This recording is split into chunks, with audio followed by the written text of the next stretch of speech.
In the last video I did, I got a really good question, a good comment from a fellow called Boxingandrambling, and he said this, if you can see that, and I've highlighted a bit there. What he's saying is, I just feel like the theory of a completely new model of society with no centralised authority is maybe a bit far-fetched, but you've convinced me on the breakdown part of your prediction/plan. Maybe you could change my mind on this. Now, I think that's a good question. What he's addressing there, I think, is the weakest part, or the most vulnerable to criticism part of what I'm saying, what I anticipate is likely to happen, and what my plan is, for want of a better phrase, or to sum it up. And I think that is where it's most open to criticism. And just what I want to do is to go through why I think it's likely to happen the way I think it's going to happen.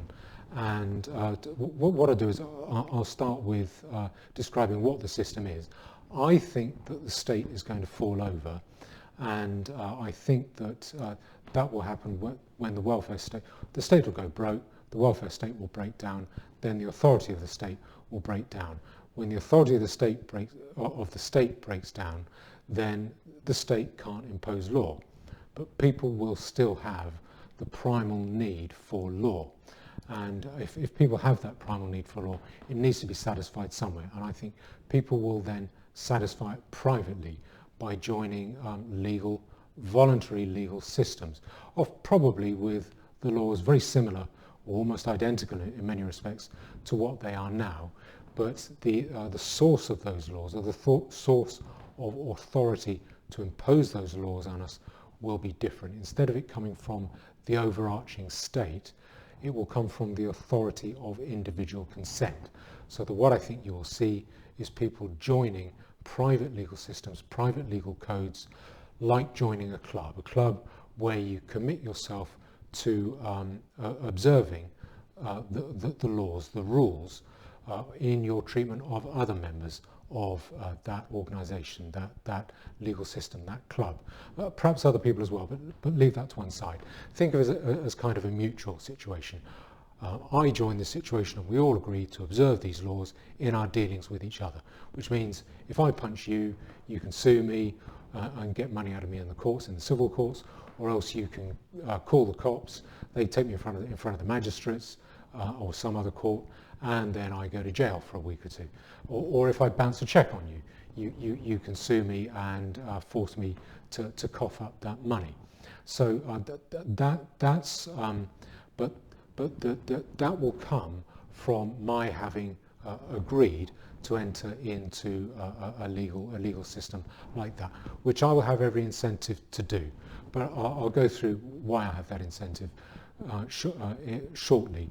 But what I want to do first of all is just I want to go through the reasons why I think it's likely to happen the way I think it will. And the first reason, I think, is the main reason. If there's one reason that sums it up, it's about the collapse of the welfare state.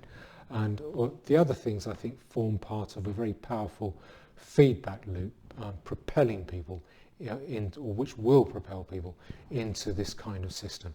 Now, I think that the collapse of the welfare state is going to be pretty hard to overstate, or the effects of it are hard to overstate. A little bit like, I think people will panic, people will get angry and very confused and wake up in a bad mood, as if the hooker got up one morning out of your bed, pulled the bedclothes off you, ripped the drip feed out of your arm on a cold winter's morning. You are going to wake up in a bad mood, very angry. I think that will have a pretty much a devastating effect on the authority of the state to impose its will. Given the level of government debt, what I think that's likely to mean is that schools, hospitals, your savings, your pension, roads, care for the elderly, everything pretty much stops working. I don't see how those things work if the state goes broke. Well, you tell me. How do you get those things to work if the state goes broke, and especially if the economy breaks down at the same time? I think that will impose existential fears on people and pretty much obliterate or do away with what we currently think it means to live in society. Now, you can see that to a very small extent in the French pension protest. The proposal is to amend French pensions in a way which probably wouldn't have any effect, hardly any effect, on anyone's lives, or the overwhelming majority of French people would feel very little effect at all on their lives for the next 5 years, if ever. If they just stopped thinking about it, it probably wouldn't have that much effect. It is so trivial. And yet, people are very, very angry about it, and they seem determined to, or they're threatening to bring down society. And the way they're interpreting it is as if it were the end of democracy, that suddenly democracy no longer applies or no longer exists. And if you accept that the economy will break down and the government finances will break down, then I think you have to accept that the welfare state will break down as well. That will disappear. One follows from the other. If the government doesn't have any money to spend on welfare, then the welfare state simply stops. No more. The welfare state can't pay us any money, can't buy us things that we want.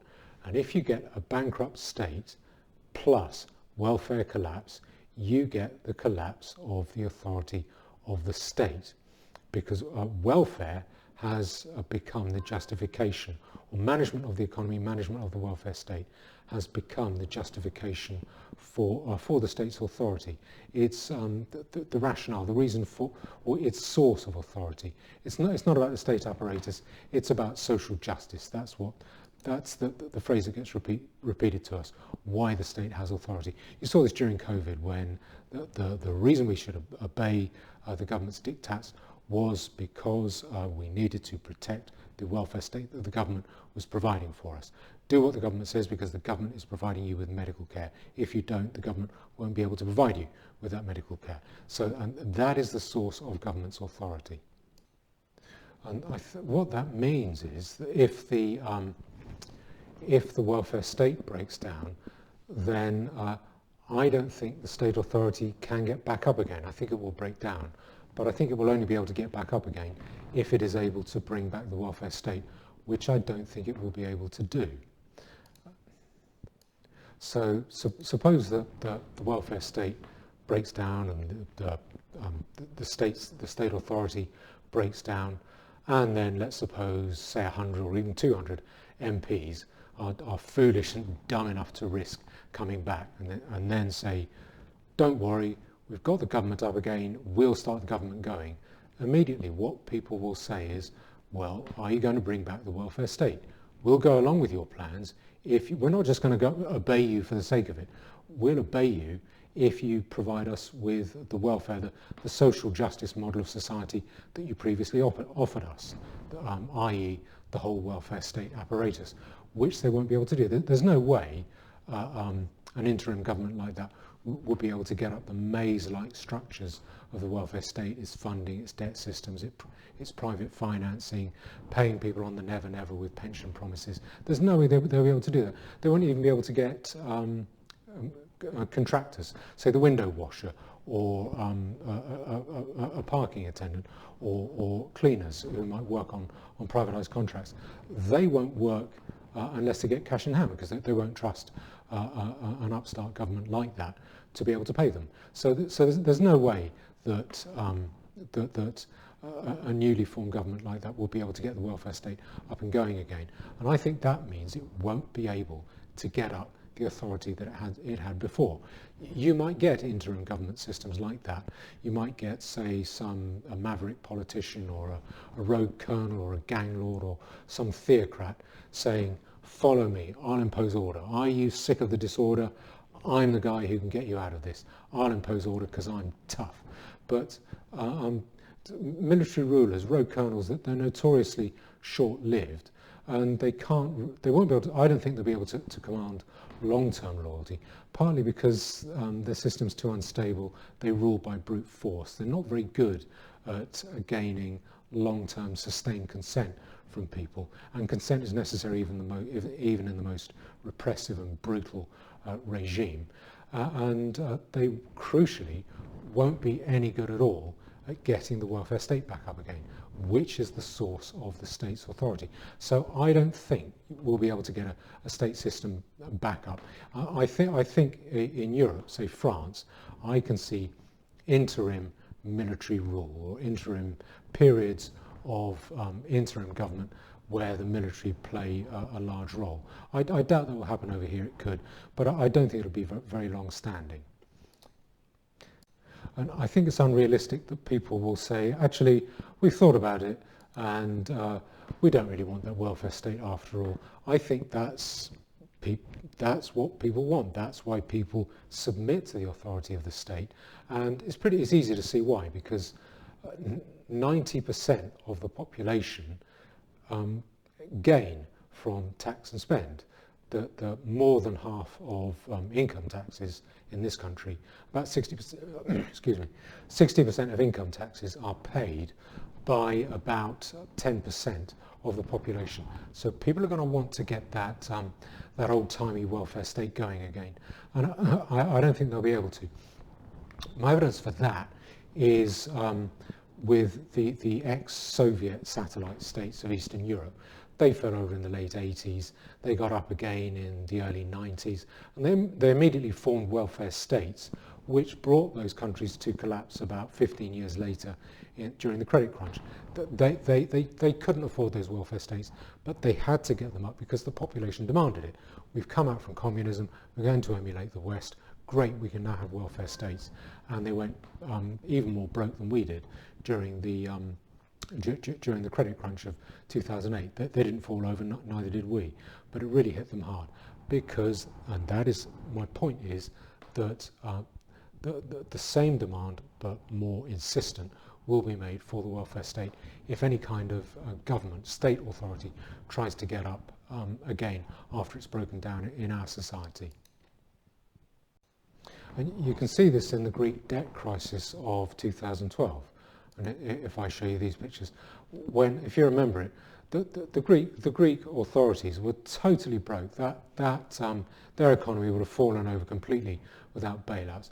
But the concern of most citizens was about the welfare state.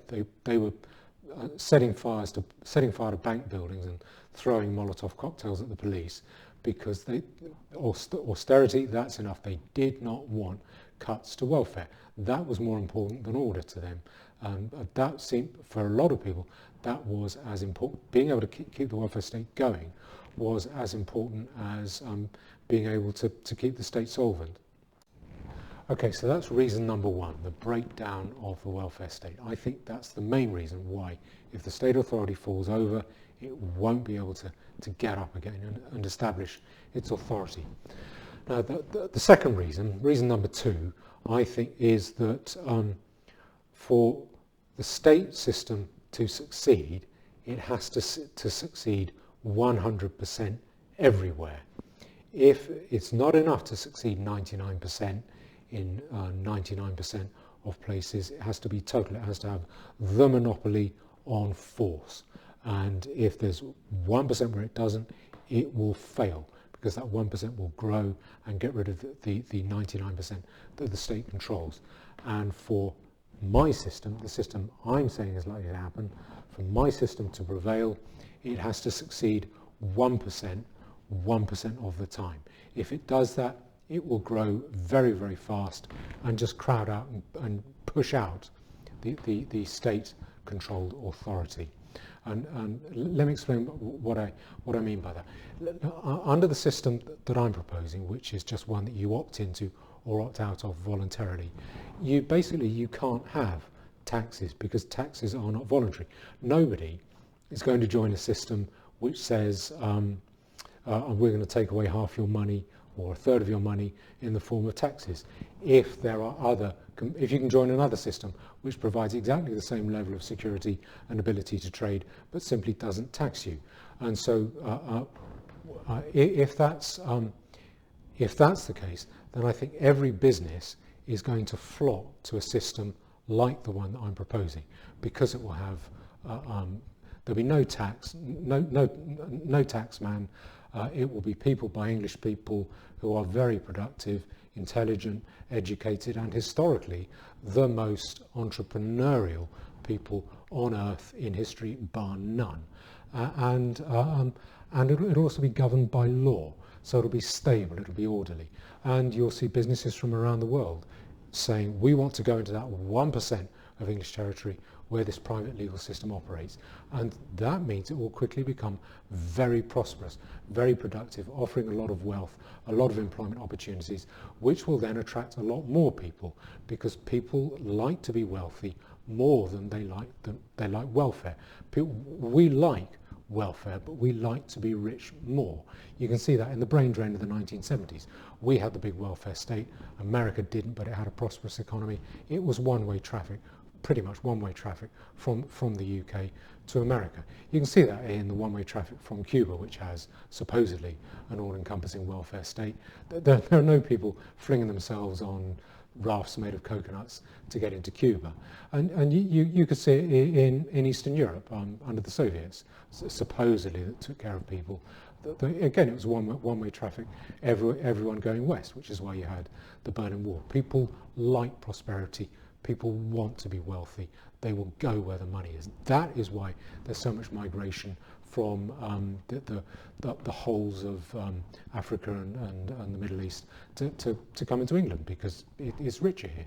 You can have a nicer, richer life, even if you were denied welfare. And so if there are any gaps at all in the state system, I could offer my system and it would take hold and spread like wildfire. As long as it can get a toehold, a 1% toehold, then it will grow fast, and eventually I think it will prevail 100%.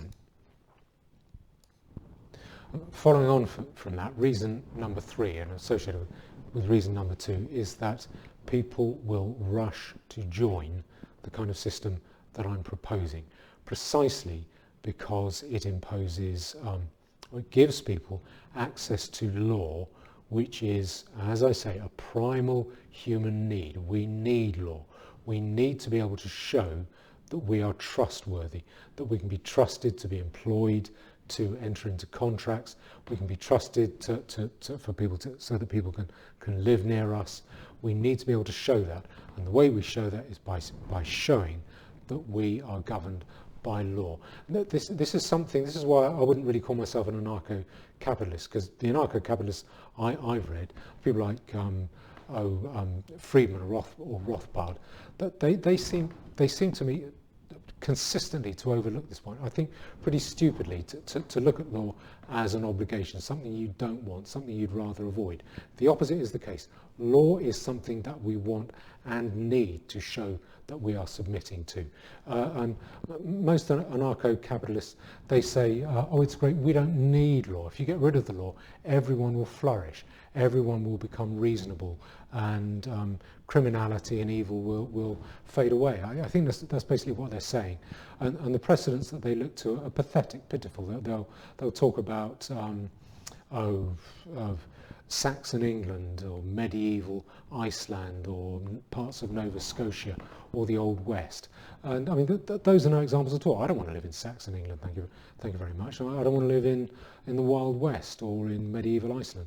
I would much rather live I like living in a peaceful, orderly, lawful, prosperous world where there is freedom and economic opportunity.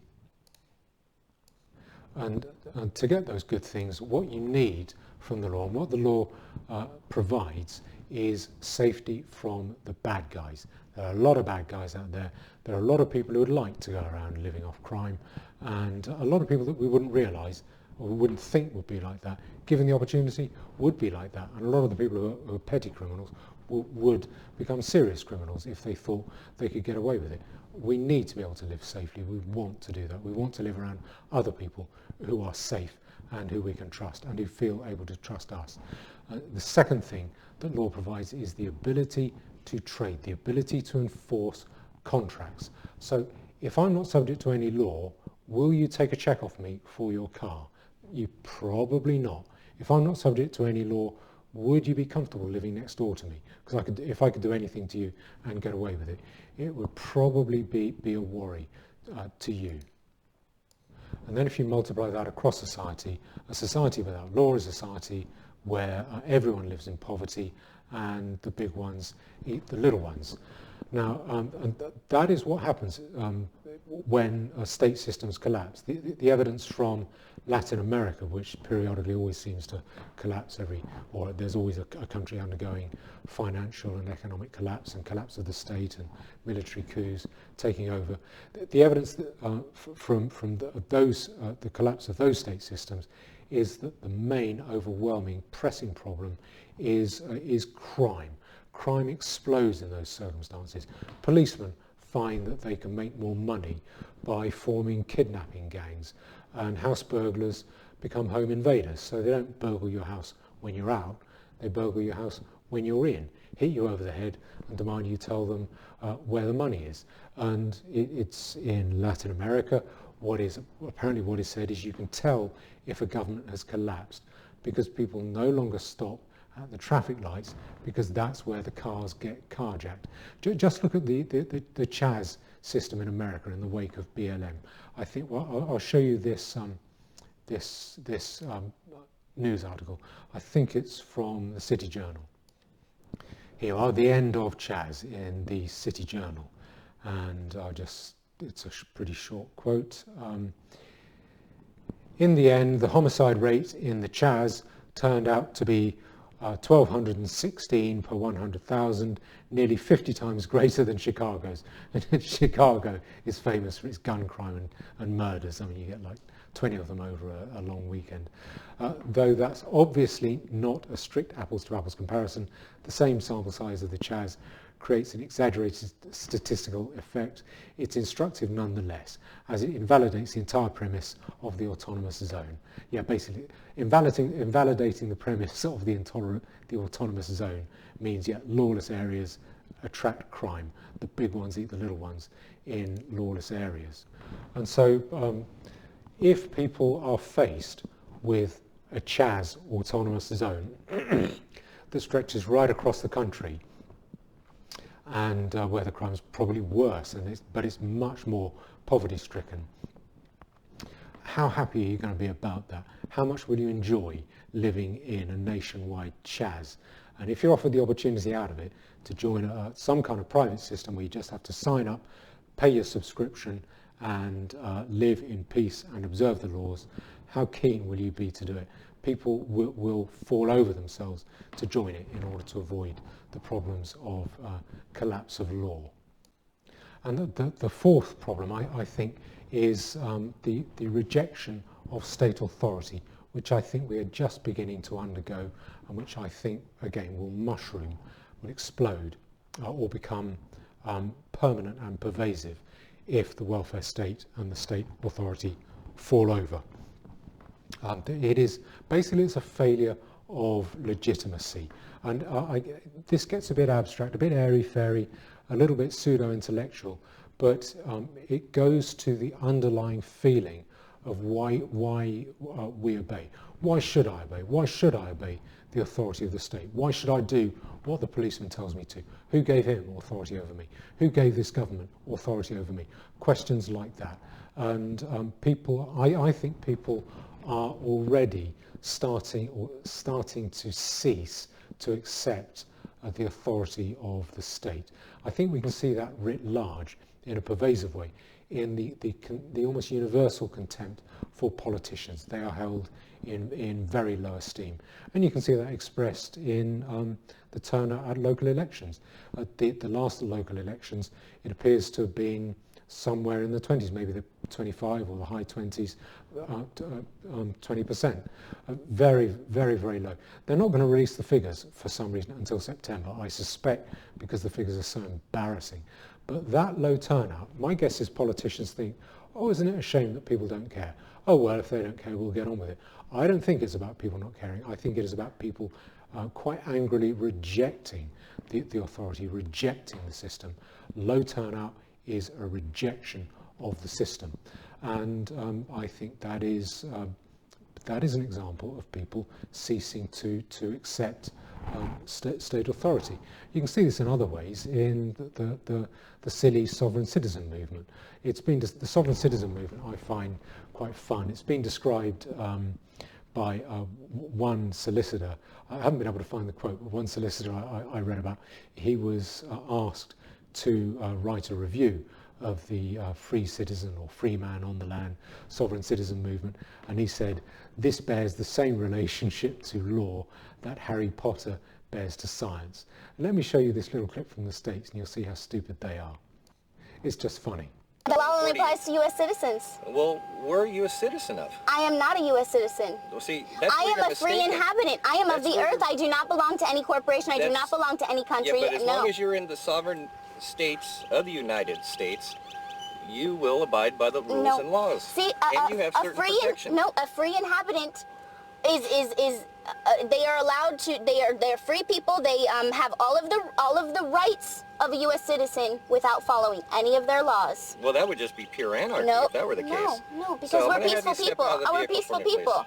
You go call them up and ask them, and they'll tell you exactly what I'm talking about. Well, I don't know who to call. This, I told you. You're superior and don't eat your fucking laws. Let's go. No. Okay, it doesn't end well for her. You can look it up by going onto YouTube looking for sovereign citizen girl. Okay. What I'm getting at is that although it's such a dumb and stupid idea, I mean it really is, that I can see not one word of it that bears any relationship to reality.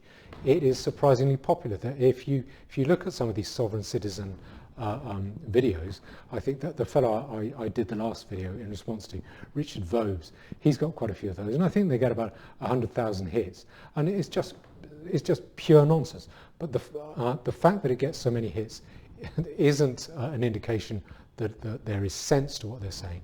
I think it's an indication of people wanting to reject the source of authority, i.e. state authority, and moving towards this idea that authority comes from the individual. That's their big thing, that I'm not subject to legislation because only my individual contractual consent can bind me. That's basically what they're saying and they call that common law. It isn't, but that's what they say. And so I think that's an indication of this sort of this philosophical problem, to put it in a pretentious way, this ideas problem of where authority, political authority, comes from. That is breaking down, and I don't think that's going to get up again. I would go so far as to say I think this is the resurfacing of a problem, a philosophical, a political idea or a political conundrum, a problem that hasn't been solved since we cut off Charles I's head. Up until Charles I's execution, in general, the source of political authority came from God. God appointed the king and gave the king power to rule. Then we cut his head off. We couldn't say that anymore. So you then got a lot of philosophers trying to square the circle in what seemed to me to be pretty unconvincing compromises, which we used incredibly successfully, even though they were imperfect compromises, but very English to just take a compromise and make it work. But that sort of stores up problems for later, and I think that problem is resurfacing now. And that problem is, okay, who gives this state authority over me? Why should it have authority over me? Why should I obey it? And so you've got various ideals like the social contract that Hobbes came up with, and I think popular will, and then the idea of social progress under Beveridge, today it's social justice, the idea that the state delivers security and justice, and that includes social justice by welfare and redistribution. And if the state authority falls over, then I think we have that accelerates that breakdown of the accepted compromise around political authority. I think the question arises, then where does authority, political authority, the authority to impose law upon us, come from? And I think the only answer to that is going to be, the only answer that can come is that political authority comes from the authority that we give to a system through individual consent, saying, yes, I agree to submit myself to this legal system. But what I'm saying is we all have an incentive to do that. We will all want to do that. It's not a burden that we reluctantly take on. We need to show that we submit to law. But the basic point I'm making is that I think this sort of slightly airy-fairy philosophical analysis, I think it further enhances my view that we're simply living at the beginning of the end of the age of the state. This is just the way things are going, and they're moving in the direction of free individual consent, a system based on free individual consent. And I think that must mean people individually, collectivizing individually, but by voluntarily joining systems that they choosing one system over another. And to that end, I have written such a legal code that can be used in those circumstances. I've published it on my website. Anyone can use it. They can take it if you want to make sense of it. It doesn't cost anything to grab it and use it. It's not particularly good, but it's enough. It's enough to work. It will function. It will enable you then to rent a judge and kick him in the arse until he promises to make that system work. So it's one that can be used in those circumstances. I don't think it's that hard. Now, those are the reasons. That summarises the reasons why I think the plan that I have, my system, is likely to come into place. I think welfare collapse means that state authorities will fall over and just not be able to get back up again. If they manage to get back up again, I think they'll fall over again pretty quickly, because they won't be able to put the welfare state back together again. Humpty Dumpty will remain smashed at the bottom of the wall.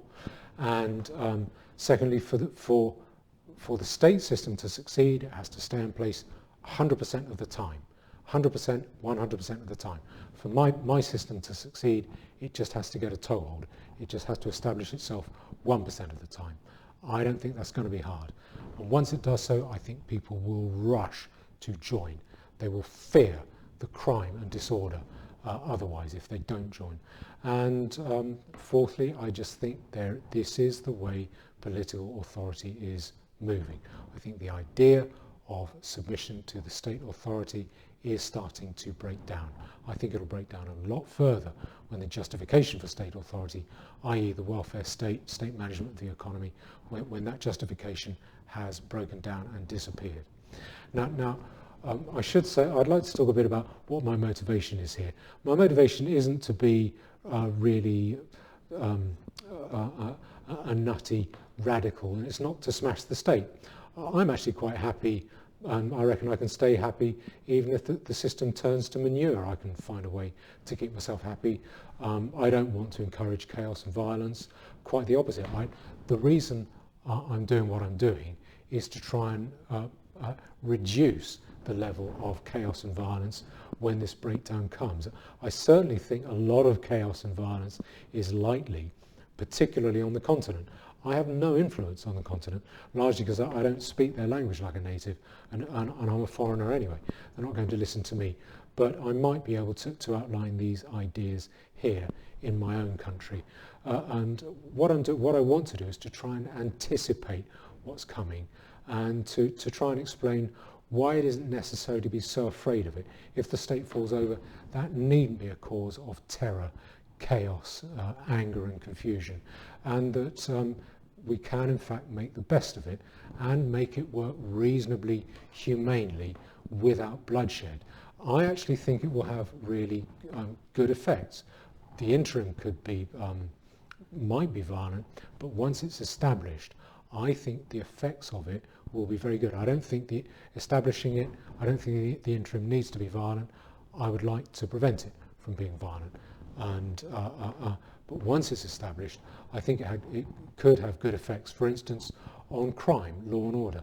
I think societies that adopt the system I'm proposing, my system, I think they will turn out to be extremely orderly, extremely crime-free, simply because no one will have an incentive to join a system which allows criminals in it. People who have more than a certain number of criminal convictions will get excluded.